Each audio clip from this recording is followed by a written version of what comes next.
رب هب لي من الصالحين.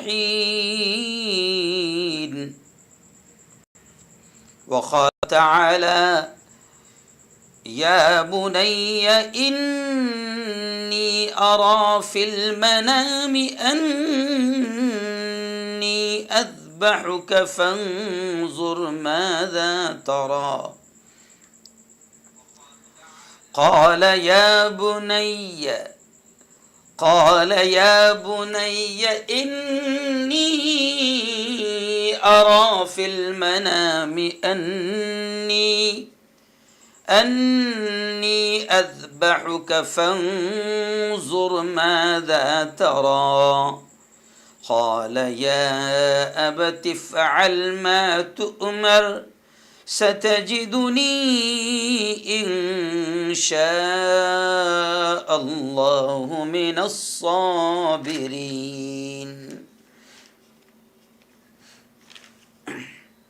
وقال تعالى يا إبراهيم قد صدقت الرؤيا إنا كذلك نجزي المحسنين. وقال رسول الله صلى الله عليه وسلم من وجد سعة لأن يضحي فلم يضحي فلا يقربن مصلانا أو كما قال عليه الصلاة والتسليم.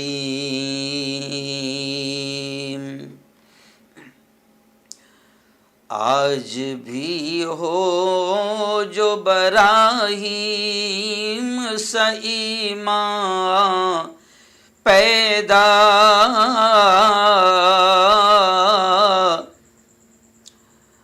آج بھی ہو جو براہیم سے ایمان پیدا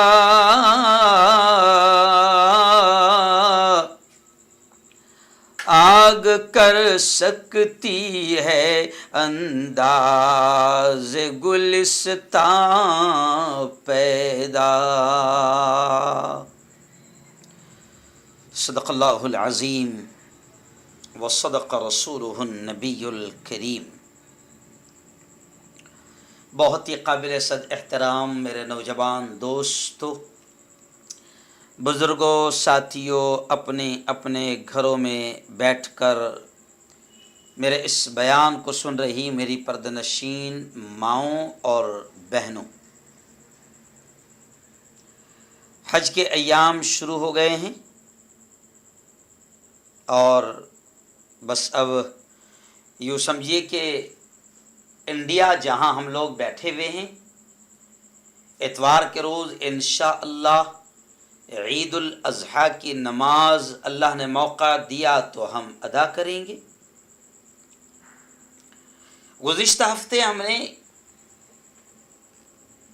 اسی مہینے کو دیکھتے ہوئے، ذی الحجہ کا مہینہ دیکھتے ہوئے، ہم نے گزشتہ ہفتے یعنی گزشتہ جمعرات کو سیدنا حضرت ابراہیم خلیل اللہ کی زندگی کی کچھ جھلکیاں بیان کی تھی، کیونکہ ہماری اپنی طاقت نہیں ہے کہ ہم ساری چیزوں کو بیان کریں.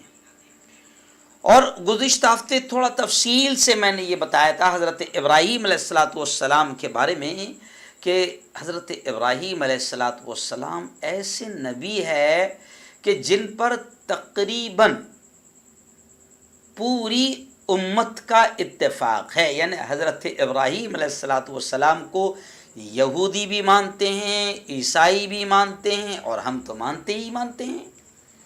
ابراہیم کو خلیل اللہ نے کہا میرا دوست ابراہیم، میرا یار ابراہیم، میرا خلیل ابراہیم. تو میں نے پچھلے ہفتے کہا تھا کہ جب اللہ نے دوست بنایا ابراہیم کو تو ایسے نہیں بنایا، بہت آزمایا، بڑے امتحان لیے.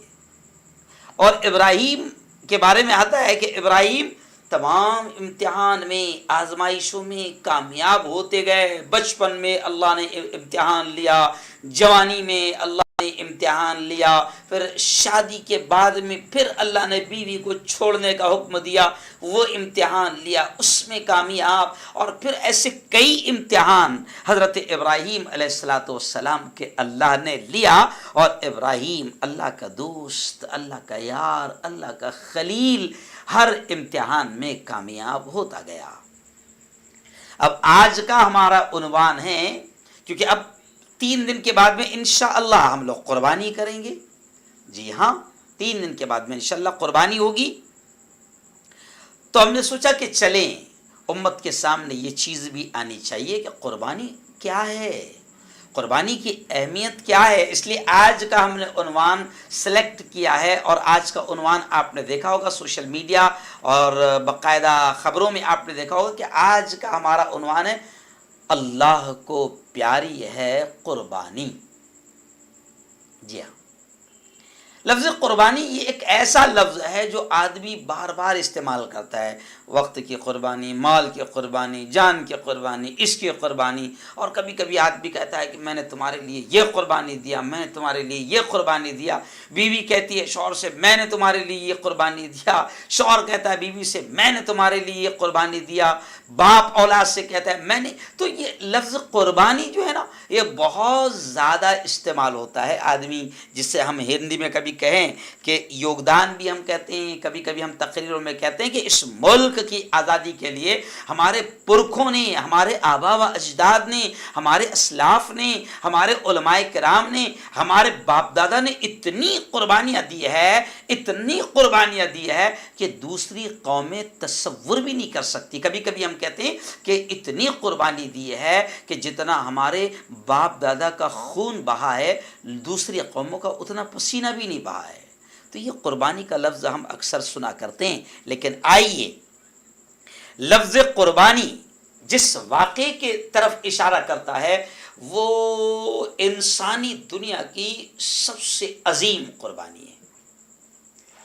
میں سمجھتا ہوں کہ ایسی قربانی دینا تو بہت دور کی بات، جو قربانی ابراہیم نے اپنے بیٹے کو ذبح کرنے کے لیے تیار ہو گیا اور چھری بھی چلا دی اسماعیل کو ذبح کرنے کے لیے اپنے بیٹے کو، اور بیٹا بھی جو قربانی دے رہا ہے کہ باپ کہہ رہا ہے کہ بیٹا میں اللہ کے نام پر تمہیں قربان کر رہا ہوں، تمہیں ذبح کر رہا ہوں، تو بیٹا بھی خوشی خوشی تیار ہے۔ تو میں سمجھتا ہوں کہ جو قربانی ابراہیم اسماعیل نے پیش کی ہے اللہ کے حضور میں، اللہ کے دربار میں، اللہ کی بارگاہ میں، کہ ایک باپ اپنے لخت جگر نور نظر جو تقریباً 84-86 سال کی عمر میں اللہ سے مانگ مانگ کر ملا ہے، دعا کی ہے، پھر ملا ہے بڑھاپے کی عمر میں، اور جب تھوڑا سا دوڑنے کے لائق ہوتا ہے تو رب کہتا ہے، یار کہتا ہے اپنے یار سے کہ اپنی اولاد کو، اپنے بیٹے کو میرے نام پر قربان کر دے، تو ابراہیم اپنی اولاد کو ذبح کرنے کے لیے چھری پھیر رہے ہیں۔ تو یہ جو قربانی ہے نا یہ انسانی دنیا کی سب سے عظیم قربانی ہے، اور یہ قربانی دینا تو دور کی بات، کوئی سوچ بھی نہیں سکتا ہے کہ کوئی اپنی لخت جگر اکلوتی ایک اولاد کے گلے پر چھری چلا رہا ہو، سوچ بھی نہیں سکتے ہم لوگ۔ چلیے آئیے تھوڑا سا اس کی جھلکیاں سن لیتے ہیں۔ قرآن پاک میں حضرت ابراہیم کی جو آزمائش ہوئی نا، تو انہی آزمائش میں سے، جنہوں نے پچھلا بیان نہیں سنا ہوگا حضرت ابراہیم کی قربانیوں کا، آزمائشوں کا، کہ اللہ نے کیسے کیسے امتحان لیا اور یار کیسے پاس ہوا، وہ پچھلے ہفتے کا بیان ضرور سن لینا۔ چلیے آئیے آج ہم تھوڑا سا قربانی کو ٹچ کر دیتے ہیں آج کے بیان میں۔ تو سب سے پہلے تو ایک آیت میں نے آپ کے سامنے پڑھا جو حضرت ابراہیم علیہ السلام کی دعا ہے۔ روایت میں آتا ہے کہ 84 سال کے غالباً حضرت ابراہیم تھے، یا بعض لوگ کہتے ہیں کہ 86 سال کے، اولاد نہیں دی۔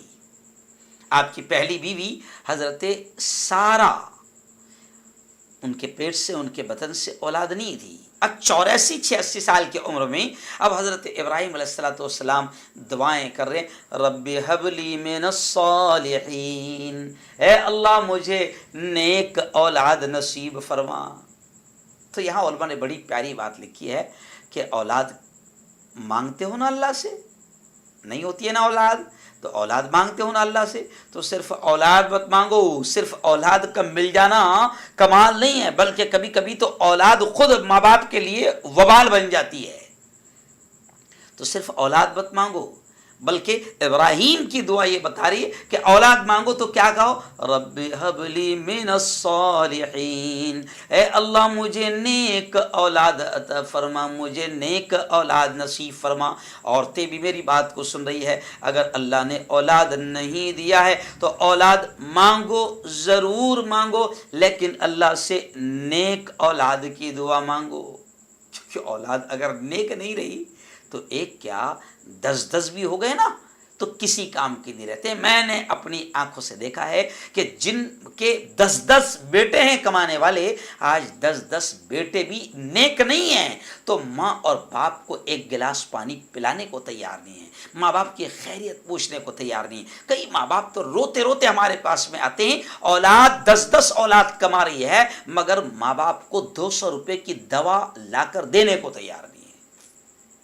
تو نہ دنیا میں کسی کام کے، نہ آخرت میں کسی کام کے، تو اللہ سے اولاد بھی مانگو تو نیک مانگو۔ اب حضرت ابراہیم علیہ السلام اللہ سے دعا مانگ رہے ہیں اور پھر آتا ہے کہ اللہ نے آپ کی دوسری بیوی حضرت ہاجرہ علیہ السلام، حضرت ہاجرہ کے بطن سے، حضرت ہاجرہ کے پیٹ سے اللہ رب العزت نے آپ کو ایک اولاد دی جن کا نام حضرت اسماعیل رکھا۔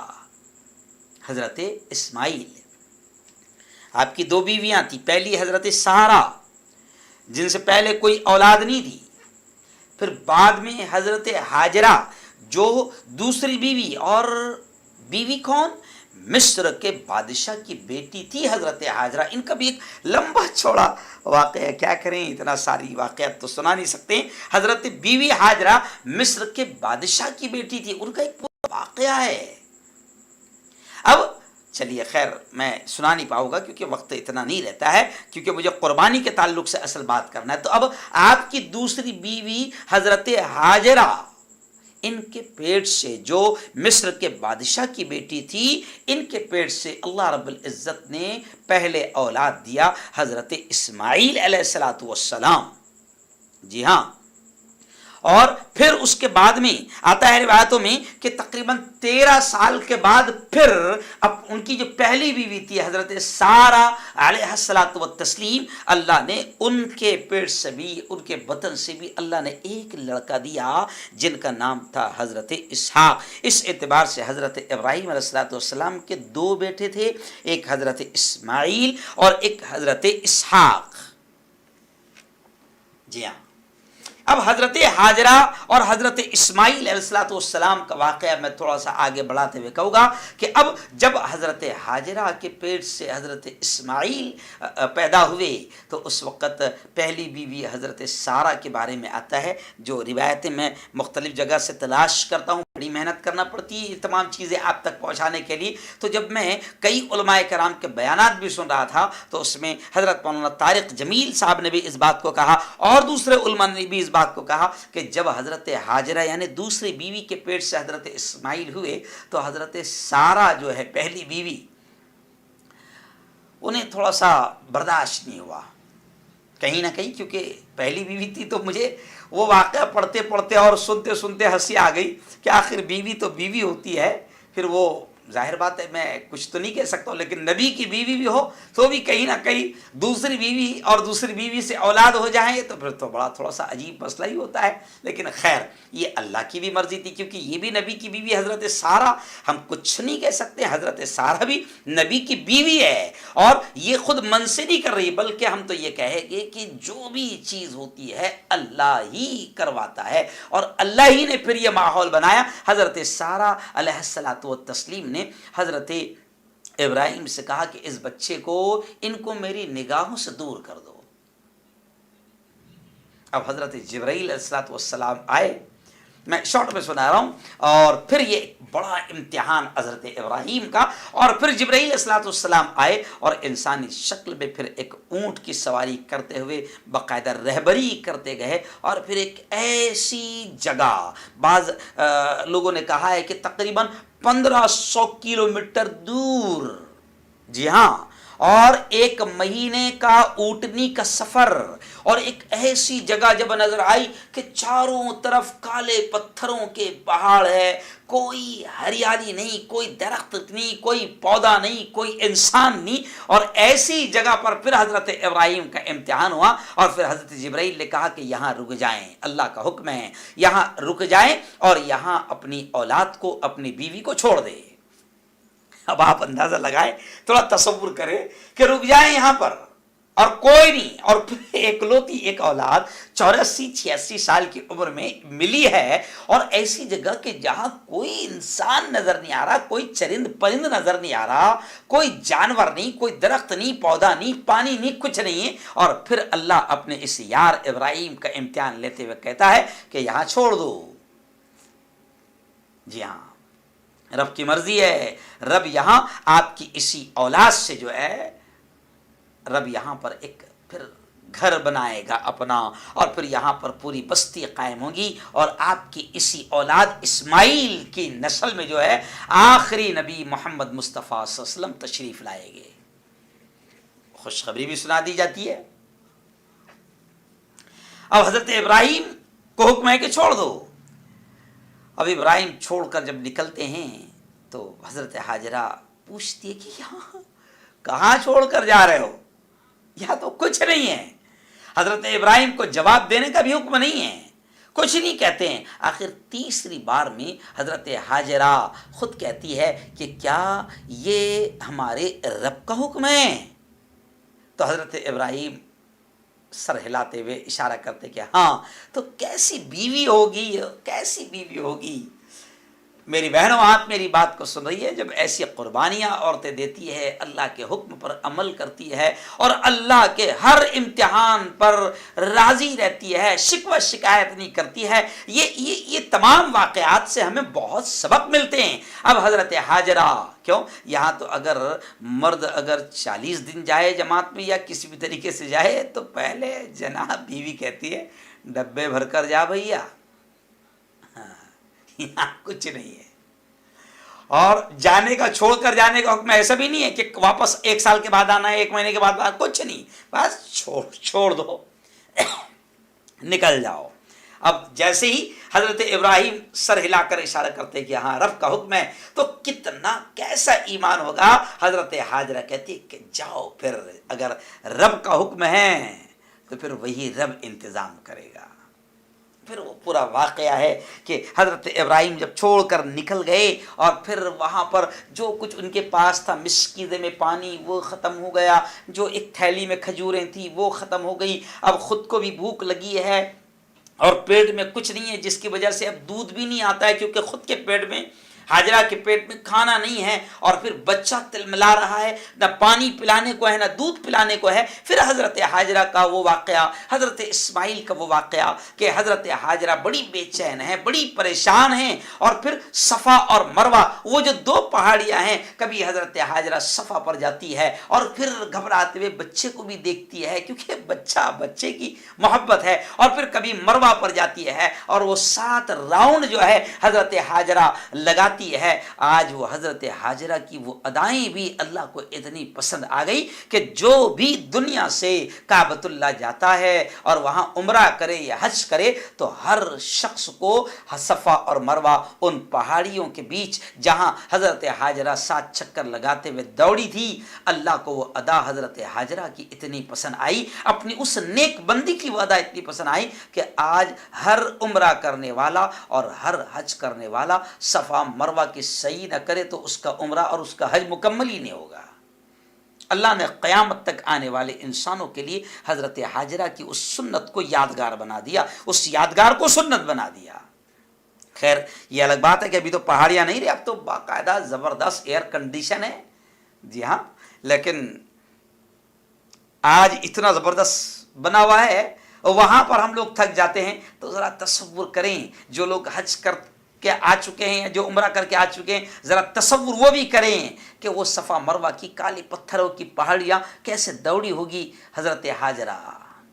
تو خیر آئیے، پھر وہ دیکھتی ہے کہ ایک موقع ایسا بھی آتا ہے کہ پانی کی تلاش میں صفا مروہ سے بھاگ رہی ہے، دوڑ رہی ہے، اور پھر دیکھتی ہے کہ حضرت اسماعیل جہاں بچے کو چھوڑا تھا ان کی ایڑیوں کے نیچے سے اللہ رب العزت نے ایک چشمہ نکالا، پانی کے پھوارے اور پانی کا چشمہ ابل پڑا، اور آج اسی پانی کو ہم آب زمزم یعنی زم کا پانی کہتے ہیں۔ زم جس کے معنی ہوتے ہیں ٹھہر جا، کہ حضرت حاجرہ جب آئی تو پانی بہنے لگا تو حضرت حاجرہ ایسے سمیٹنے لگی اور پھر کہا کہ ٹھہر جا، تو بس جناب وہ زم ٹھہر جا، ایسا پانی وہ ٹھہرا ہے، اور آج بھی اس جگہ سے ایسا پانی نکل رہا ہے کہ دنیا کے سائنسدانوں نے ریسرچ کر کے پوری دنیا کے پانی پر ریسرچ کرنے کے بعد کہا ہے کہ زمزم سے اچھا پانی دنیا میں کوئی نہیں، زمزم سے پیور اور زمزم سے زیادہ خالص اور طاقتور اور انرجی والا پانی دنیا میں کہیں نہیں۔ اور اتنا پانی ہے جناب آج بھی اس کنویں میں کہ پوری دنیا میں پہنچتا ہے، پوری دنیا زمزم پیتی ہے، اور وہاں تو حج کے موقع پر 30 لاکھ 40 لاکھ حاجی 5 وقت میں رات دن 24 گھنٹے پیتے رہتے ہیں، لیکن آج تک اس پانی کی سطح اور تہ 1 انچ بھی کم نہیں ہوئی ہے۔ جی ہاں، وطن کی ریت مجھے ایڑیاں رگڑنے دے، مجھے یقین ہے کہ پانی یہیں سے نکلے گا۔ خیر آئیے، واقعہ قربانی کا مجھے بتانا ہے لیکن یہ بیک گراؤنڈ ہی اتنا بڑا ہے۔ خیر اب حضرت ابراہیم علیہ السلام نے چھوڑ کر گئے، اب کچھ وقت کے بعد حضرت ابراہیم کو حکم ہوا خواب کے ذریعے سے۔ اب قربانی کے اصل واقعے پر میں آتا ہوں کہ حضرت ابراہیم کو حکم ہوا، وہ بھی خواب کے ذریعے سے۔ کیا حکم ہوا حضرت ابراہیم کو؟ کہ ابراہیم اپنی سب سے چہیتی، اپنی سب سے محبوب چیز کو ہمارے نام پر قربان کر دو۔ 3 دن تک ایسا خواب نظر آتا رہا، 3 دن تک۔ اب انبیاء کا خواب جو ہے وہ بھی سچا ہوتا ہے، 3 دن تک ایسا خواب نظر آتا رہا۔ اب حضرت ابراہیم کو یقین ہو گیا کہ یہ اللہ پاک کا حکم ہے، تو پھر آپ واپس مکہ کی طرف نکل پڑے۔ اور اب آپ سوچیں کہ 1 مہینے کا سفر کر کے مکہ آ رہے ہیں، اور وہاں حکم ہو گیا ہے کہ اب جا کر تم کو اپنے بچے کو ذبح کرنا ہے، قربان کرنا ہے۔ تو بتاؤ، تھوڑا سا امیجن، تصور کرو کہ بچے کو ذبح کرنے جا رہے ہیں، اکلوتی ایک اولاد کو، تو کیا بیتی ہوگی وہ ایک لمحہ سفر کا، 1 مہینے کا کیسا رہا ہوگا؟ جی ہاں، قرآن پاک نے پورا نقشہ بیان کیا ہے کہ ابراہیم علیہ السلام جا رہے ہیں، اور جب پہنچتے ہیں تو حضرت ابراہیم علیہ السلام اپنے اس بچے سے، وہ بچہ جو ابھی صرف دوڑنے کے لائق ہوا، قرآن پاک میں الفاظ ہے فَلَمَّا بَلَغَ مَعَهُ السَّعْيَ، کہ جب اسماعیل دوڑنے کے لائق ہو گئے۔ اور جب بچہ چلتا ہے، چلنے سے تھوڑا دوڑنے لگتا ہے، تو آپ اور ہم سب جانتے ہیں، اولاد والے جانتے ہیں کہ جب بچہ تھوڑا بڑا ہو کر دوڑنے کے لائق ہوتا ہے تو ماں کی، باپ کی محبت اور بڑھ جاتی ہے بچے سے۔ اور قرآن کہتا ہے کہ جب وہ دوڑنے کے لائق ہو گئے تو پھر ہم نے حکم دیا کہ ان کو ہمارے نام پر ذبح کرو۔ اب ابراہیم میں شارٹ میں سناؤں گا کیونکہ آگے بھی مجھے بات کرنی ہے۔ ابراہیم علیہ السلام اپنے بیٹے، چھوٹے سے ننھے سے معصوم سے بیٹے سے کہتے ہیں، کیا کہتے ہیں؟ انی ارا فی المنام انی اذبحک فانظر ماذا تری۔ ابراہیم علیہ السلام اپنے بیٹے اسماعیل سے کہتے ہیں، اے میرے بیٹے، قال یا بنی، اے میرے بیٹے، انی ارا فی المنام انی اذبحک فانظر ماذا تری، اے میرے بیٹے میں خواب میں دیکھ رہا ہوں کہ میں تمہیں ذبح کر رہا ہوں، فانظر ماذا تری، بتا تیری کیا رائے ہے، تیرا کیا کہنا ہے۔ خواب دیکھیں اور بیٹے کو بیان کر رہے کہ اللہ مجھے حکم دے رہا ہے کہ میں تمہیں ذبح کر رہا ہوں اللہ کے نام پر، بتاؤ بیٹا کیا تمہاری کیا رائے ہے۔ جی ہاں، میں ہنستے ہنستے کے بیان میں کہتا ہوں کہ ہمارے جیسا نالائق بچہ ہوتا آج کی اولاد تو وہ بالکل کھل کر کہتی کہ ابا باولے باتیں مت کرو، وہ خواب ہے، خواب میں کچھ بھی دکھتے رہتا ہے، ایسی باولی باتیں مت کرو۔ عجیب باتیں کر رہے ہو کہ میں ذبح کر رہا ہوں اور کاٹنے کے لیے تم تیار ہو رہے ہو، یہ کون سی بات ہو گئی؟ کبھی آج تک کہ کسی نے کاٹا ہے، اپنی اولاد کو ذبح کیا ہے؟ لیکن نہیں، اسماعیل بھی وقت کے نبی، جی ہاں، اور ان کی نسل میں محمد مصطفیٰ صلی اللہ علیہ وسلم آنے والے ہیں۔ ظاہر بات ہے کہ کیا توقع اور کیا امید ہو سکتی ہے؟ کتنے ادب احترام سے اسماعیل کہہ رہے ہیں۔ علامہ اقبال رحمۃ اللہ علیہ نے شعر کہہ دیا کہ وہ فیضان نظر تھا یا کہ مکتب کی کرامت تھی، وہ فیضان نظر تھا یا کہ مکتب کی کرامت تھی، سکھائے کس نے اسماعیل کو آداب فرزندی۔ بیٹے سے کہہ رہے ہیں تو بیٹا کیا کہتا ہے؟ بڑا مشکل امتحان باپ کا بھی بیٹے کا بھی، تو بیٹے سے کہہ رہے ہیں تو بیٹا کیا کہتا ہے؟ کیا کہتا ہے؟ قال یا ابت فعل ما تؤمر، اے ابا حضور، او ابا جان، آپ وہ ضرور کریے جو آپ کو حکم دیا جا رہا ہے، ستجدونی انشاءاللہ من الصابرین، ابا حضور آپ مجھے صبر کرنے والا پاؤں گے۔ بس باپ اور بیٹے کی بات ہو گئی۔ اب کیا عجیب منظر رہا ہوگا، ماں ہاجرہ جو ہے بیٹے کو تیار کر رہی ہے، نہلا رہی ہے، اچھے کپڑے پہنا رہی ہے، سرما لگایا، تیار کیا، اور باپ نے چھری لیا اور چل پڑے ذبح کرنے کے لیے۔ کیسا منظر ہوگا؟ اب اس واقعے میں یہ ملتا ہے کہ جب لے کر چلے ہیں تو شیطان تو جل بن کر خاک ہو رہا ہوگا کہ یہ کیا کر رہا ہے، یہ ابراہیم اس کا رب اس کا امتحان لے رہا ہے اور یہ اس کے لیے تیار ہے، تو اس کے درجات، اسماعیل کے درجات کتنے بلند ہوگے، ابراہیم کے درجات کتنے بلند ہوگے، اس ماں ہاجرہ کے درجات کتنے بلند ہوگے۔ اب یہ تینوں گویا کہ یوں سمجھیے کہ اللہ کا امتحان دے رہے ہیں۔ تب شیطان سے رہا نہیں گیا اور شیطان نے بہکانے کی پوری کوشش کی، اور بعض واقعات میں ملتا ہے کہ سب سے پہلے شیطان گیا ہاجرہ کے پاس۔ جی ہاں، کیونکہ ماں تو ماں ہے نا، اگر عورت کو بہکانے میں کامیاب ہو گیا تو عورت پوری طریقے سے یوں سمجھیے کہ شوہر کو سمجھانے میں، روکنے میں کامیاب ہو جائے گی۔ شیطان وہاں بھی ناکام رہا، وہاں بھی بہکایا کہ دیکھ ہاجرہ، وہ جو بڑے میاں گئے ہیں، کیونکہ اس وقت آتا ہے کہ تقریباً 94 یا 96 سال، 92 سے 96 کے بیچ حضرت ابراہیم کی عمر تھی۔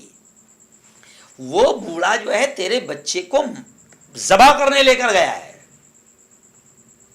تو حضرت ہاجرہ کو سمجھانے کی کوشش کی، لیکن حضرت ہاجرہ نہیں مانی، کہا کہ لے کر گئے تو رب کا حکم ہوگا۔ جی ہاں، اب وہاں ناکام، اب پھر دوڑا دوڑا دوڑا راستے میں آیا تو پھر ابراہیم کو بھی بہکانے کی کوشش کیا، اسماعیل کو بھی بہکانے کی کوشش کیا، اور جب نہیں مانے تو وہ باقاعدہ راستے میں آ گئے اسماعیل کے۔ تو حضرت اسماعیل علیہ السلام نے سیدھا کنکریاں اٹھائی، پتھر اٹھائے، کنکریاں اٹھائی اور شیطان کو دے مارا۔ میں شارٹ میں کہہ رہا ہوں کیونکہ وقت کم ہے۔ شیطان کو دے مارا۔ آج بھی جب حاجی جاتے ہیں تو اس جگہ پر جو منا کا مقام کہلاتی ہے، جہاں پر حضرت ابراہیم اپنے بیٹے اسماعیل کو ذبح کرنے کے لیے لے گئے تھے، تو وہاں پر 3 جگہ شیطان نے بہکایا اور 3 جگہ اسماعیل نے کنکریاں اٹھائی اور ماری۔ تو آج بھی وہ 3 جگہ پر جہاں پر شیطان نے بہکایا تھا، تو وہاں پر 3 ایسے نشان، پلر، ستون سیمنٹ کے بنا دیے گئے ہوئے ہیں۔ چھوٹا شیطان، بڑا درمیانی شیطان، بڑا شیطان، 3 پلر بنا دیے گئے۔ اور آج بھی جتنے حاجی جاتے ہیں، اب حضرت اسماعیل علیہ السلام کی یہ جو ادا ہے، یہ جو سنت ہے، اللہ نے قیامت تک کے لیے باقی رکھ دیا۔ جب کوئی قربانی دیتا نا اللہ کے لیے، تو پھر اللہ اس کی قربانیوں کو جب قبول کرتا ہے تو پھر اس کی اداؤں کو بھی اللہ رب العزت باقی رکھتا ہے۔ اللہ کو ان کی یہ قربانیاں بڑی پسند آئی۔ اب ابراہیم نے، اسماعیل قربانی کے لیے تیار ہے. اسماعیل نے پتھر مارا, شیطان یہاں بھی ناکام ہو گیا. اب جناب میں آئیے تھوڑا سا تیز کہوں گا کہ جب معاملہ یہ کہ جیسے ہی اب قربانی کے لیے تیار ہو گئے تو وہ کیا منظر رہا ہوگا. باپ اور بیٹا گفتگو کر رہے ہیں اور بیٹا اسماعیل جس نے کہا کہ ابا حضور آپ مجھے صبر کرنے والا پاؤں گے, ستجدونی انشاء اللہ من الصابرین, ابا حضور آپ مجھے صبر کرنے والا پاؤں گے. اب بیٹا اسماعیل خود ابا سے کہتا ہے ابا حضور آپ ایک کام کریں کہ آپ کی آنکھوں پر بھی آپ پٹی باندھ لیں, کہیں ایسا نہ ہو کہ آپ کی آنکھیں آپ کی نظریں میرے چہرے پر پڑے تو وہ جو پدری محبت ہوتی ہے, باپ کی شفقت اور باپ کا پیار ہوتا ہے, کہیں اس وجہ سے میری قربانی میں دیر نہ ہو جائے. بچہ کہہ رہا ہے, معصوم بچہ, کہ ابا حضور اپنی آنکھوں پر آپ پٹی باندھ لینا, اور دوسرے یہ کہ مجھے اوندھا لٹا دینا. جی ہاں, مجھے اوندھا لٹا دینا کہ میری نظریں آپ پر نہ پڑیں, مجھے اوندھا لٹا دینا, پیشانی کے بل لٹا دینا. اب جناب قربانی کا منظر کہ ایک باپ ہے ہاتھ میں چھری لیے ہوئے ہے اور بیٹے کو ذبح کرنے کے لیے لٹا دیا ہے.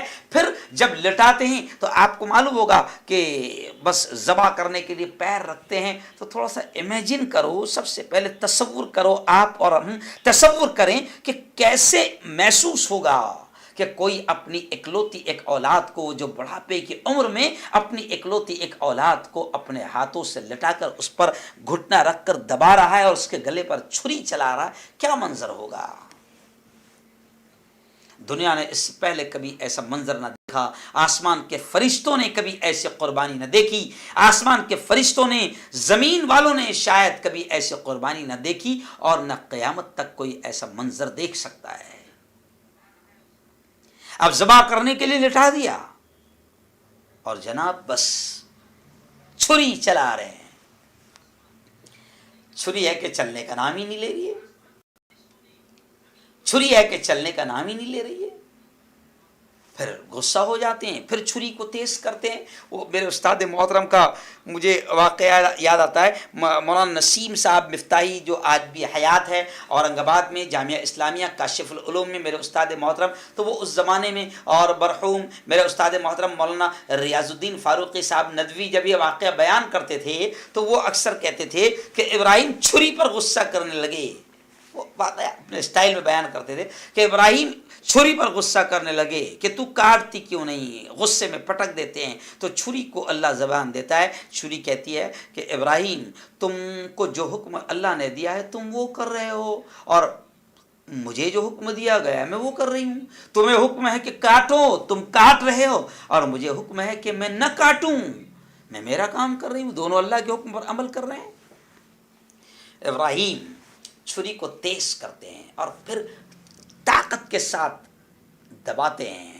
اللہ جبرائیل کو حکم دیتا ہے کہ جبرائیل, میرا محبوب, میرا یار امتحان میں پورا اتر گیا, رکے گا نہیں, مانے گا نہیں. جبرائیل فوراً دمبا لے جاؤ. اور پھر حضرت جبرائیل دمبا لے کر آتے ہیں اور اسماعیل علیہ الصلوۃ والسلام کو سائڈ کر دیتے ہیں اور دمبا رکھ دیا جاتا ہے. ابراہیم کو خبر نہیں, ابراہیم بالکل دھن میں مست ہے کہ میں اللہ کے حکم کو پورا کروں, دیر نہ ہو, اور چھری زور سے چلاتے ہیں کہ خون ہاتھوں کو لگتا ہے, گرم گرم خون لگتا ہے, اور وہ کہتے ہیں اللہ اکبر کہ میرے مولا میں امتحان میں کامیاب ہو گیا. اور بس وہ ذبح کرتے ہیں اور اللہ کی جانب سے یہ حکم آتا ہے, یا ابراہیم قد صدقت الرؤیا انا کذالک نجزی المحسنین. اے ابراہیم تو نے خواب کو سچ کر دکھایا, تو نے خواب کو سچ کر دکھایا, ہم اسی طرح محسنین کو بدلہ دیا کرتے ہیں. اللہ نے بدلہ یہ دیا کہ اسماعیل کو سائڈ میں کر دیا اور ایک دمبا وہاں پر اسماعیل کی جگہ پر ذبح ہو گیا. ہو گئی قربانی. پٹی کھولے تو دیکھتے ہیں کہ اسماعیل بازو میں ہے, جی ہاں, اور ایک جانور جو ہے وہ ذبح ہوا ہے. اللہ کو یہ ادائیں, اور تھوڑا سوچیں کیونکہ ابراہیم تو جانور ذبح ہونے تک ان کو یہ خبر نہیں کہ میں ذبح کس کو کر رہا ہوں. جب آنکھوں کی پٹی ہٹی تو پتہ چلا کہ اللہ نے میری قربانی کو ایسے قبول کیا اور مجھے یہ صلہ دیا کہ میری قربانی کو اللہ نے قبول کیا، اس کی جگہ اللہ نے جانور کو ذبح کروا دیا اور بیٹے کو سائیڈ میں کر دیا، کیونکہ بیٹے کو ذبح کروانا مقصد نہیں تھا بلکہ دیکھنا مقصد تھا کہ بیٹے کی محبت جو بڑی عمر میں 84 85 86 سال کی عمر میں اللہ نے بیٹا دیا، تو وہ بیٹا اکلوتی ایک اولاد، کہیں بیٹے کی محبت میری محبت پر سے بڑھ تو نہیں گئی، میری محبت پر غالب تو نہیں آ گئی۔ اللہ نے امتحان لیا اور وہ یار، وہ دوست، وہ خلیل اس امتحان میں بھی کامیاب ہو گیا۔ اب اللہ کو وہ ادائیں اتنی پسند آ گئی قربانی کی کہ قیامت تک آنے والے انسانوں پر جو مالدار ہو، ثروت، اہل ثروت ہو، جن کو اللہ نے مال دیا ہو، اللہ رب العزت نے قیامت تک آنے والے انسانوں پر، صاحب مال پر اللہ نے اس قربانی والے عمل کو واجب کر دیا۔ جی ہاں، اور اپنے نبی کے زبان سے کہلوا دیا، من وجد سعتن لئن یضحی فلم یضحی فلا یقربن مصلانا۔ نبی کی زبان سے اللہ نے کہلوا دیا، یہ قربانی والا عمل اتنا پیارا ہے۔ اللہ نے اپنے نبی کی زبان سے کہلوا دیا کہ اے محمد کہہ دو کہ جو قربانی کی طاقت رکھتا ہے، مسلمانوں اس واقعے میں بہت بڑا پیغام ہے، بہت بڑا پیغام ہے، اور یہ ہمارے باپ ابراہیم کی سنت ہے، اسماعیل کی ایک سنت ہے، اور اللہ نے اگر ہم کو مال دیا ہے تو ہم پر واجب کر دیا ہے۔ اللہ نے اپنے نبی کی زبان سے کہلوایا، من وجد سعتن لئن یضحی، کہ جو قربانی کی طاقت رکھتا ہو، ولم یضحی، اور قربانی نہ کرے۔ بڑے سخت الفاظ اللہ نے کہلوایا کہ اے محمد کہہ دو، فلا یقربن مصلانا، وہ ہماری عیدگاہ کے قریب بھی نہ آئے، عیدگاہ کے قریب بھی نہ آئے۔ کتنے سخت الفاظ ہے کہ جو قربانی کی طاقت رکھتا ہے اور قربانی نہ کرے تو اس سے ادھیکار نہیں ہے کہ وہ ہماری عیدگاہ میں بھی آئے۔ آج آپ دیکھو، میرا بھی 2 دن پہلے جو میں شارٹ ویڈیو بناتا ہوں، چھوٹے چھوٹے ویڈیو بناتا ہوں 15-20 سیکنڈ کے، تو میں نے اس میں ایک جملہ کہا جو کافی وائرل ہوا کل کے روز، کہ ہاتھ میں آئی فون ہے 1 لاکھ کا 1.25 لاکھ کا، یا چلو ٹھیک ہے آئی فون نہیں ہے، 20,000 30 ہزار کے اینڈرائڈ موبائل آج جوان استعمال کر رہے ہیں، اور لوگ استعمال کر رہے ہیں، عورتوں کے ہاتھ میں، بیٹیوں کے ہاتھ میں 30 40 ہزار کے موبائل ہے نا، اور بڑے آسانی سے کہتے ہیں کہ قربانی کی طاقت نہیں ہے، قربانی کی گنجائش نہیں ہے۔ وہ اللہ کے بندو ذرا سوچو کہ اللہ کی اس یار نے، اس خلیل نے لخت جگر نور نظر کو اللہ کے نام پر قربان کر دیا، پھر اللہ کو وہ ادا پسند آئی، اور اللہ نے کہا کہ اگر میں نے تجھے مال دیا ہوں، تمہیں مال دیا ہوں، تو تم پر قربانی واجب ہے، قربانی واجب ہے، اور واجب ہونے کے باوجود بھی نہ کرو تو کہا کہ تم کو حق نہیں ہے۔ اچھا، آج ہم کو کیا کرنا ہے؟ جانور ذبح کرنا ہے، اولاد نہیں ذبح کرنا ہے، جانور ذبح کرنا ہے، جانور۔ اچھا، قربانی اور سستی، چلو ٹھیک ہے، اگر آپ کی پورے جانور کی طاقت نہیں ہے تو اللہ نے کتنا زبردست آسانیاں پیدا کر دی ہے کہ بڑے جانور میں اللہ نے 7 قربانیاں رکھی ہے۔ اگر آپ ایک حصہ بھی لے لیتے ہیں، کیوں 1200 1500 2000 3000 کا، تو جناب آپ کی طرف سے آپ کی جو واجب قربانی ہے وہ ادا ہو جائے گی۔ کتنا آسان ہے، آج ہم اتنا بھی نہیں کر سکتے ہیں۔ خیر آئیے، چلیے میں آپ کو تھوڑا سا آگے بتاؤں گا۔ اب لبرل قسم کے جو لوگ ہیں نا، آج کل جو پڑھے لکھے جاہل، قربانی کے وقت میں بڑا ان کا ایمان عجیب طریقے سے جاگ جاتا ہے۔ وہ کہتے ہیں لبرل قسم کے لوگ، اتنا پیسہ خرچ اور اتنے جانوروں کو قربان کرنا، اور کیا یہ قربانی کے بجائے اور جانور ذبح کرنے کے بجائے اگر 3,000 5,000 10,000 20,000 50,000 کا جانور لینے کے بجائے اگر ان پیسوں سے غریبوں کی مدد کر دی جائے، اسکول کے غریبوں کے بچوں کی فیس بھر دی جائے، ان پیسوں سے اگر غریبوں کی شادیاں کروا دی جائے تو کتنا اچھا رہے گا۔ تو بھائی، غریبوں کی شادیاں کروانے کے لیے، غریب بچوں کی فیس بھرنے کے لیے اللہ نے زکوٰۃ رکھا ہے نا، زکوٰۃ دو نا، زکوٰۃ رکھا ہے نا، اللہ نے زکوٰۃ رکھا ہے، صدقہ رکھا ہے، خیرات رکھا ہے، للہ رکھا ہے، فی سبیل اللہ رکھا ہے۔ اگر اللہ نے مال دیا تو اس سے کرنا، یہ قربانی کے ٹائم پہ کیسے یاد آتا ہے؟ تو لبرل قسم کے پڑھے لکھے جاہل، جی ہاں، ممی ڈیڈی اور پاپا والے جو رہتے ہیں، موم ڈیڈ پاپا ہے نا، جن کو دین کی ہوا تک نہیں لگی ہے، ان کے یہ سمجھ میں نہیں آتا ہے۔ او اللہ کے بندو، یہ عاشقوں کا عشق حقیقی ہے جو یادگار بن گیا، جو یادگار بن گیا۔ اب اللہ کو یہ ادائیں اتنی پسند آ گئی، اللہ کو یہ ادائیں اتنی پسند آ گئی کہ اللہ نے قیامت تک آنے والے مالداروں پر کہا کہ جو مالدار ہے، قربانی کی طاقت جن کو میں نے مال دیا ہوں، ان کو چاہیے کہ وہ قربانی کرے۔ اب صحابہ نے، چلیے آئیے میں آپ کو بتا دوں کہ صحابہ نے پوچھا، حضور یہ قربانی میں ہمیں کیا ملے گا؟ یہ قربانی کا ثواب کیا ہے؟ اس قربانی کا اجر کیا ہے؟ یہ قربانی کیا ہے؟ یہ کیا ہے قربانی؟ تو پیارے آقا نے فرمایا، سب سے پہلے تو یہ کہا کہ سنت ابیکم ابراہیم، یہ تمہارے باپ ابراہیم کی سنت ہے۔ پھر کہا کہ کیا ملے گا؟ تو پیارے آقا نے فرمایا کہ نیکی اجر کیا ملے گا؟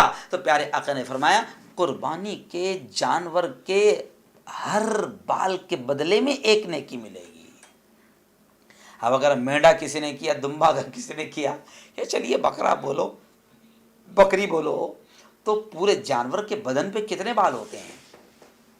اب پیارے آقا نے فرمایا کہ ہر بال کے بدلے میں ایک نیکی ملے گی، یعنی آپ اندازہ لگائیں کہ اللہ رب العزت نے اگر ہم کو مال دیا تو اللہ رب العزت اس طریقے سے ہم کو نیکیاں کمانے کا کتنا زبردست موقع دے رہا ہے، کیونکہ نیکیاں بھی کمانے کا موقع مل جانا اللہ کا بہت بڑا انعام ہے۔ ورنہ کچھ ایسے بھی خبیث ہوتے ہیں یا ایسے بھی بد نصیب ہوتے ہیں کہ جن کو اللہ نیکیاں کمانے کا چانس اور موقع بھی نہیں دیتا ہے۔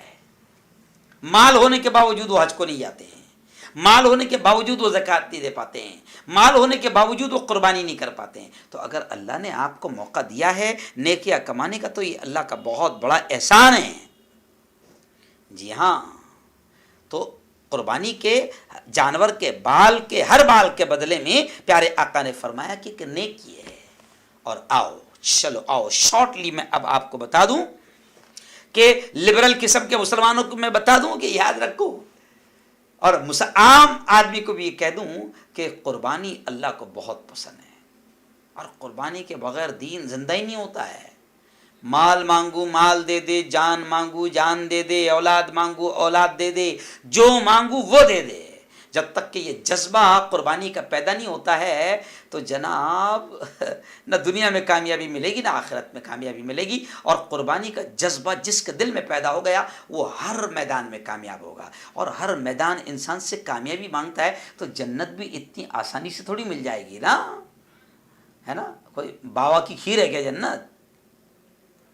قربانی لگتی ہے اس کے لیے بھی، بہت ساری چیزوں کی قربانیاں دینی پڑتی ہے دین کے لیے۔ کبھی وقت کی قربانی دینا پڑے گی، کبھی مال کی قربانی دینا پڑے گی، وقت پڑے تو جانیں بھی لٹانا پڑے گی، وقت پڑے تو اولاد کو بھی قربان کرنا پڑے گا، قربانی دینی پڑتی ہے۔ اور اللہ نے اس قربانی کے ذریعے سے ایک تصور دیا کہ دیکھو میرا ابراہیم، میرا خلیل، میرا یار بچپن سے امتحان دیتے آ رہا ہے، قربانی دیتے آ رہا ہے، اور آخری میں ایسی خطرناک قربانی کہ ایک اولاد کو میں نے اسے ذبح کرنے کے لیے کہا تو میرے ابراہیم نے اس کو ذبح کرنے کے لیے، بلکہ ذبح بھی کرنے کے لیے تیاری نہیں بلکہ ذبح کر دیا۔ وہ تو ہم کو پتا تھا کہ وہ مانے گا نہیں، تو ہم نے وہاں پر دم بلا دیا، لیکن اب اس کی ادائیں ہم نے آنے والے تمام قیامت تک آنے والے انسانوں پر ہم نے قربانی کو واجب کر دیا۔ چلیے آئیے آخری بات میں آپ کو سمجھاؤں گا کہ دیکھیں جب آدمی جانور قربان کرتا ہے تو اس کے پیچھے بھی ایک مقصد ہے، بلکہ آپ دیکھیں کہ قربانی کے وقت میں جو دعا پڑھائی جاتی ہے، ان صلاتی و نسکی و محیایا و مماتی للہ رب العالمین، کہ اس کا مطلب یہ ہوتا ہے اے اللہ میری نماز، میری قربانی، میرا جینا، میرا مرنا سب تیرے لیے ہے۔ یعنی قربانی کے جانور کے گلے پر چھری چلاتے وقت یہ دعا جو پڑھی جاتی ہے وہ ہمیں پیغام دیتی ہے کہ تو اس طریقے سے تیرا جذبہ بنا لے کہ تیری نماز، تیرا جینا، تیرا مرنا، تیرا صدقہ، تیری خیرات، تیری قربانی سب اللہ کے لیے ہے۔ اے اللہ یہ میری جان، یہ میرا مال، یہ میرا سب کچھ سب تیرے لیے ہے۔ جب تک یہ جذبہ پیدا نہ ہو تو قربانی کا اصل مقصد حاصل نہیں ہوگا، بلکہ ہم تو اکثر یہ بھی کہتے ہیں کہ قربانی کے مقصد کو سمجھو، قربانی کے مقصد کو سمجھو، نبی پاک صلی اللہ علیہ وسلم نے اپنی مدینے کی زندگی میں 10 سال تک برابر قربانی کی، اور روایتوں میں آتا ہے کہ آپ 2 دمبے ذبح کرتے تھے، ایک دمبا اپنی خود کی طرف سے اور ایک دمبا امت کی طرف سے۔ کیسے لاڈلے نبی۔ تو خیر آئیے، اور حج کے موقع پر تو آپ نے آخری زندگی کا پہلا اور آخری حج تھا، تو آپ نے 63 اونٹ قربان کیے تھے۔ تو قربانی کا مقصد بھی اللہ نے بیان کیا، اس مقصد کو بھی ہم کو سمجھنا ہوگا۔ اللہ نے خود ایک جگہ آیت میں آیا لَن يَنَالَ اللَّهَ لُحُومُهَا وَلَا دِمَاؤُهَا وَلَكِن يَنَالُهُ التَّقْوَىٰ مِنكُمْ۔ اللہ کہتا ہے او میرے بندو، نہ میرے پاس قربانی کا گوشت پہنچتا ہے، نہ مجھے قربانی کا خون پہنچتا ہے، وَلَكِن يَنَالُهُ التَّقْوَىٰ مِنكُمْ، بلکہ تمہارے دلوں کے اندر کیا جذبہ ہے وہ جذبہ مجھے پہنچتا ہے۔ تو ہمارے دلوں کے اندر، وقت ختم ہو گیا اس لیے اب میں شارٹ میں کہہ رہا ہوں کہ ہمارے دلوں کے اندر یہ جذبہ ہونا چاہیے کہ میرے مولا تو نے حکم دیا، مال دیا تو قربانی کر رہا ہوں، اور آج میں جانور ذبح کر رہا ہوں، اگر وقت پڑا تو میں اپنی جان بھی تیرے لیے اسی طرح بآسانی اور خوشی میں قربان کر دوں گا۔ یہ جذبہ ہونا چاہیے۔ بلکہ اللہ والوں نے یہ بھی کہا ہے کہ جب قربانی کا جانور ذبح کر رہے ہو تو صرف قربانی کے جانور کے گلے پر چھری نہ چلاؤ، بلکہ یہ کہو کہ آج میں میرے تمام غلط ارمانوں، غلط خواہشوں اور غلط جذباتوں پر بھی آج میں چھری چلا رہا ہوں۔ یہ جذبہ ہونا چاہیے۔ جی ہاں، قربانی کا اصل مقصد یہ ہے کہ وہ جذبہ بھی ہمارے اندر پیدا ہو جائے۔ جی ہاں، اور آئیے اب میں آپ کو بتاؤں کہ اللہ نے جتنی آپ کو طاقت دی اس اعتبار سے آپ قربانی ضرور کیجیے، اور خوب قربانی کیجیے۔ نو کمپرومائز ان قربانی، قربانی کرنے میں کوئی کمپرومائز نہیں، قربانی خوب کیجیے۔ لیکن آپ جہاں رہتے ہیں، جس ملک میں رہتے ہیں، وہاں برادران وطن، اپنے ہم وطن بھائیوں کے جذبات کو اگر ٹھیس پہنچتی ہے تو آپ ان کا اتنا تو خیال رکھیں کہ ان کے جذبات کو ٹھیس نہ پہنچے۔ وہ کیسے؟ کہ اب ہم قربانی کے جانور لیتے ہیں اور دکھاوا کرنے کے لیے، شو بازی کرنے کے لیے کہ محلے میں سب سے اچھا جانور تو میرا ہے، اور پھر بچے جو ہے اپنے ہاتھ پہ رسی پکڑ کے اس جانور کو پورے محلے میں گھماتے پھر رہے ہیں۔ بالکل غلط، بالکل غلط۔ دکھاوا نہ کیجیے، دوسرے کے جذبات سے کھلواڑ بھی مت کیجیے، دوسروں کے جذبات کا خیال بھی رکھیے۔ اور ایک بات یہ بھی کہوں گا، ایک عالم بھی ہوں، مفتی بھی ہوں، اور ایک سیاسی لیڈر بھی ہوں، ایک چینل کا بھی مالک ہوں، ملک کے حالات میں جانتا ہوں اور آپ تک پہنچاتا بھی رہتا ہوں۔ ابھی ملک میں شیطانوں نے کچھ شیطانی ماحول بنا کر رکھا ہے، تو مسلمانوں سے تو میں یہ بھی کہوں گا کہ ملک کے ایسے برے ماحول میں، ابھی تو ایسا ماحول ہے کہ اس سے اتنے برے دن 70 سالوں میں کبھی ملک کے نہیں آئے تھے، تو بڑے برے دن اس وقت ملک کے چل رہے ہیں۔ صرف ہندو مسلم نفرتوں پر حکومت چل رہی ہے، اور ہمارے ہی نام سے ان کو روزی روٹی اور کرسیاں مل رہی ہے۔ اس لیے میں مسلمانوں سے کہوں گا کہ پیارے آقا نے فرمایا کہ مومن عقل مند ہوتا ہے، ہوشیار ہوتا ہے، مومن بڑا چالاک اور ہوشیار ہوتا ہے، ایک بل سے 2 بار ڈسا نہیں جاتا۔ تو ایسے میں آپ سے کہوں گا کہ ملک کے حالات بڑے خراب ہیں، ہم کسی شیطان کو ملک کے امن کو، شانتی کو خراب کرنے کا موقع بھی نہ دے۔ قربانی ضرور کرے، قربانی سے ہمیں کوئی نہیں روک رہا ہے۔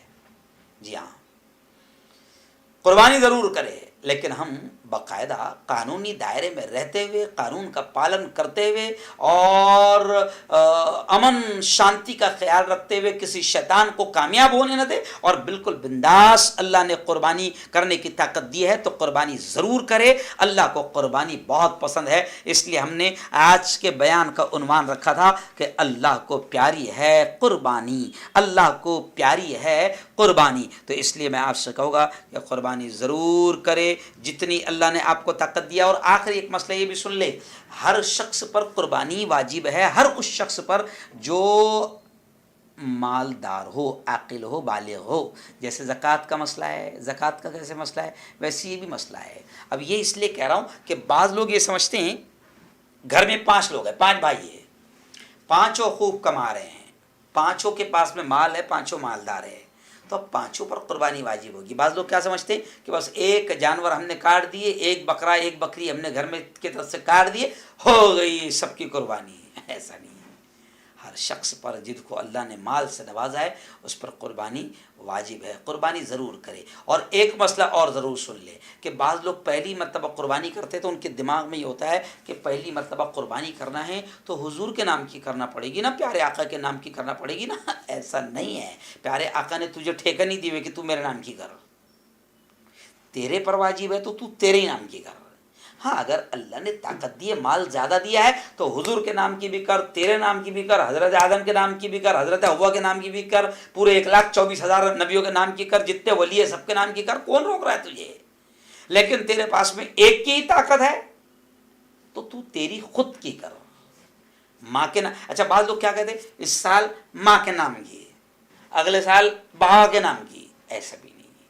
آپ پر، آپ مال والے ہیں، اللہ نے آپ کو مال دیا ہے تو قربانی آپ پر واجب ہے، تو قربانی خوب کریں۔ اور بچوں کی طرف سے قربانی نہیں ہے، اس لیے کچھ لوگ کیا کرتے ہیں، خود کی چھوڑتے ہیں، اور گھر میں 4 بچے ہیں تو اس سال فرحان کے نام کی، اگلے سال عدنان کے نام کی، یہ سال وہ سال ہو گئی تھی نا فرحان کی عدنان کی، اب یہ اس سال زیان کے نام کی، اس سال فاطمہ کے نام کی، اس سال فلاں کے نام۔ یہ ایسا نہیں ہے، بچوں پر قربانی نہیں ہے۔ خود آپ بالغ ہے، عاقل ہے، مالدار ہیں تو اللہ نے آپ پر قربانی واجب کیا ہے، قربانی کریں۔ آخری بہت اہم پوائنٹ، بلکہ میں لبرل لوگوں کو یہ کہہ دوں گا، لائیو بیان میں تھوڑا سا یہ اچھا ٹائم ہے کہ 5-10 منٹ زیادہ بھی ہوگا تو چلتا، لیکن بہت اہم پوائنٹ لبرل قسم کے لوگوں، بے وقوف، وہ سنو، جس میں قربانی کا جذبہ ہوتا ہے اللہ اس کی زندگی میں برکت دیتا ہے۔ مال کی قربانی دے گا، مال میں برکت، کیوں؟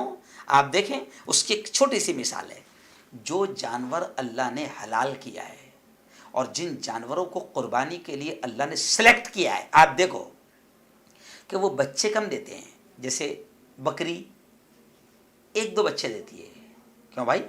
1-2 بچے دیتی ہے نا۔ آپ دیکھیں بیل، اونٹنی وغیرہ یہ 1-2 بچے دیتے ہیں، جتنے بھی جانور اور بھی ہے یہ سب 1-2 بچے دیتے ہیں، لیکن کروڑوں کی تعداد میں کٹتے ہیں، روزانہ بھی کٹتے ہیں، اور قربانی میں تو جناب نہیں معلوم پوری دنیا میں کتنے کٹتے ہیں۔ لیکن کبھی آپ نے نہیں سنا ہوگا کہ اس سال قربانی نہیں ہو پا رہی ہے کیونکہ بکرے نہیں مل رہے ہیں، بکروں کا شارٹیج ہو گیا، نہیں۔ جن جانوروں کو اللہ نے قربانی کے لیے قبول کیا ہے، جو قربان ہوتے ہیں، اللہ نے ان میں برکت رکھی ہے، اور جو جانور قربانی کے لیے قبول نہیں ہیں، آپ دیکھو جیسے کتا ہے، بلی ہے، خنزیر ہے نا، اور بھی وہ ناپاک جانور ہے، یہ سور وغیرہ ہے نا۔ اب آپ دیکھو یہ کتا، بلی، یہ سب خنزیر ایک ساتھ 10-10، 15-15 بچے دیتے ہیں، جنتے ہیں، لیکن آپ دیکھو ان کا شارٹیج آپ کو نظر آئے گا۔ ابھی سمجھو مثال کے طور پر ہمارا اتنا بڑا محلہ ہے، ہمارے محلے میں پورا گھوم جاؤ آپ کو ایک بھی سور نہیں ملے گا، کیوں بھائی؟ یہ مثال اس لیے دے رہا ہوں کہ جو جان، جو مال قربان ہونے کے لیے تیار ہوتی ہے اللہ ان میں برکتیں دیتا ہے۔ تو جذبہ پیدا کر لو کہ میرے مولا مال مانگا مال دوں گا، جان مانگا جان دوں گا، اولاد مانگا اولاد دوں گا۔ آپ دیکھو ابراہیم سے اللہ نے سب مانگا، ابراہیم سارے امتحان میں کامیاب ہوئے، تو اللہ نے ایسا قربانی کو قبول کیا کہ آج ہزاروں سال ہو گئے، لیکن ابراہیم اور اسماعیل کی ادائیں، ان کی سنتیں، ان کے طریقے آج بھی زندہ ہے، ان کا نام زندہ ہے، ان کے اعمال زندہ ہے، ان کے کام زندہ ہے۔ اللہ تعالی ہم سب کو توفیق نصیب فرمائے۔ اللہم انت السلام و منک السلام، تبارک ربنا و تعالیت یا ذا الجلال والاکرام۔ اللہم صل علی سیدنا و شفیعنا و حبیبنا و مولانا محمد و علی آل سیدنا و مولانا محمد و بارک وسلم۔ ربنا آتنا فی الدنیا حسنة وفی الآخرة حسنة وقنا عذاب النار وقنا عذاب القبر وقنا عذاب الحشر وقنا عذاب الدین۔ اللہم احفظنا من کل بلاء الدنیا وعذاب القبر وعذاب الآخرہ۔ مولا ہم سب کے تمام گناہوں کو معاف فرما، میرے مولا ہم سب کی تمام خطاؤں کو، تمام لغزشوں کو معاف فرما۔ رب دو جہاں رات کے اندھیرے میں، دن کے اجالے میں، میرے مولا جانے میں انجانے میں جو کچھ بھی چھوٹے بڑے گناہ ہوئے ہیں، محض اپنے فضل سے، اپنے کرم سے معاف فرما۔ میرے مولا تیری محبت، تیرا پیار، تیرا عشق، تیری دوستی ہم سب کو نصیب فرما۔ میرے مولا یہ قربانی کے دن ہیں، خدا بندہ تو ہم سب کو بھی اتنا مال دے کہ ہم تیرے نام پر جانوروں کو ذبح کرنے والے بن جائے۔ اے اللہ ہم سب کو اتنا مال دے کہ ہم قربانی دینے والے بن جائے، مال لٹانے والے بن جائے۔ رب دو جہاں تو ہم سب کی قربانیوں کو قبول بھی فرما۔ اور میرے مولا اس وقت پیارے ملک میں شیطانوں نے بڑا خراب ماحول بنایا ہے میرے مولا، جگہ جگہ دشمنیاں پھیلائی جا رہی ہے، نفرتیں پروان چڑھ رہی ہے، نفرتیں بڑھائی جا رہی ہے میرے مولا۔ اس پیارے ملک سے نفرتوں کو ختم فرما، اور جو نفرتوں کے پجاری ہے، جو نفرتوں کے سوداگر ہے، ان کو ان کی حکومتوں کے ساتھ، ان کی کرسیوں کے ساتھ میں تباہ و برباد فرما۔ خدا بندہ یہ ہمارا بہت پیارا ملک ہے، اس ملک میں امن کی، شانتی کی ہوائیں چلا دے، اور قربانی والا جو تہوار ہے میرے مولا، عید الاضحیٰ والا جو تہوار ہے میرے مولا، یہ پورے ملک میں امن کے ساتھ، خیریت کے ساتھ گزر جائیں میرے مولا۔ تو ایسے حالات پیدا فرما، ایسے حالات پیدا فرما، ایسے حالات پیدا فرما میرے مولا۔ ہم کو جب تک زندہ رکھ، اسلام پر زندہ رکھ، اور موت دے میرے مولا تو ہم سب کو ایمان والی، کلمہ والی موت نصیب فرما میرے مولا۔ ہمارے اندر قربانی کا جذبہ پیدا فرما، جان، مال، وقت، صلاحیتیں سب کچھ تیرے نام پر لٹانے کا جذبہ، قربان کرنے کا جذبہ ہم میں پیدا فرما میرے مولا۔ ہم سب کو حلال روزی نصیب فرما، اور حرام لقموں سے ہم سب کی اور پوری امت کی حفاظت فرما میرے مولا۔ جو مانگا وہ بھی نصیب فرما، جو مانگنے سے رہ گئے وہ بھی عطا فرما۔ ہماری تمام دعاؤں کو اپنے فضل سے، کرم سے قبول فرما۔ صلی اللہ علی النبی الکریم وعلی آلہ وصحبہ اجمعین برحمتک یا ارحم الراحمین۔